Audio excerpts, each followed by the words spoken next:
ភិបាលខេត្តប៉ៃលិនផ្ដាំផ្ញើដល់បងប្អូនពលករវិលត្រឡប់មកពីប្រទេសថៃកុំព្រួយបារម្ភរឿងអត់ការងារធ្វើលោកជំទាវបានស្រីមុំអភិបាលខេត្តប៉ៃលិនចុះជួបសំណេះសំណាលជាមួយពលករខ្មែរដែលវិលត្រឡប់មកពីប្រទេសថៃតាមច្រកព្រំដែនអន្តរជាតិព្រំត្រឡប់ទៅស្រុកកំណើតវិញតាមរយៈរថយន្តក្រុងរបស់រដ្ឋភិបាលខេត្តដ៏ឥតគិតថ្លៃ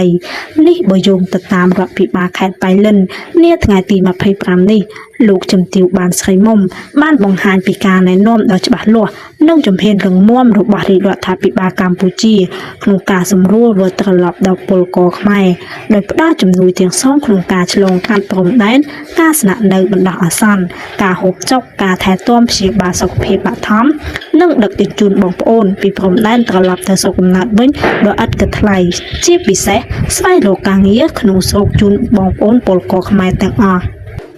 ជាស្ដែងនៅច្រកព្រំដែនអន្តរជាតិព្រំខេត្តប៉ៃលិនគឺមានពលករខ្មែរបានធ្វើដំណើរឆ្លងកាត់ព្រំដែនត្រឡប់មកកម្ពុជាវិញជាបណ្ដាដោយរដ្ឋាភិបាលខេត្តបានសហការជាមួយនឹងក្រសួងការងារនិងបណ្ដុះបណ្ដាលវិជ្ជាជីវៈការរៀបចំទីតាំងទទួលបងប្អូនពលករនៅក្បែរព្រំដែន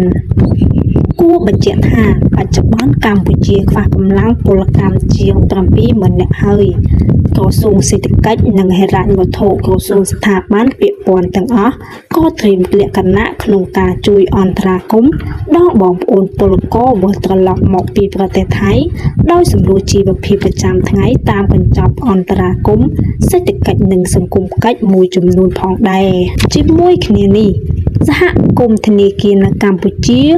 និងសហគមន៍មីក្រូវត្ថុកម្ពុជាក៏បានជួយសម្រួលបន្ទុកហិរញ្ញវត្ថុដល់ពលករខ្មែរដែលជំពាក់បំណុលជាមួយនឹងធនាគារឬគឺស្ថានមីក្រូដែលទៅតាមលទ្ធភាពឬក្នុងរយៈពេលកំណត់ណាមួយដែលអាចធ្វើទៅបាន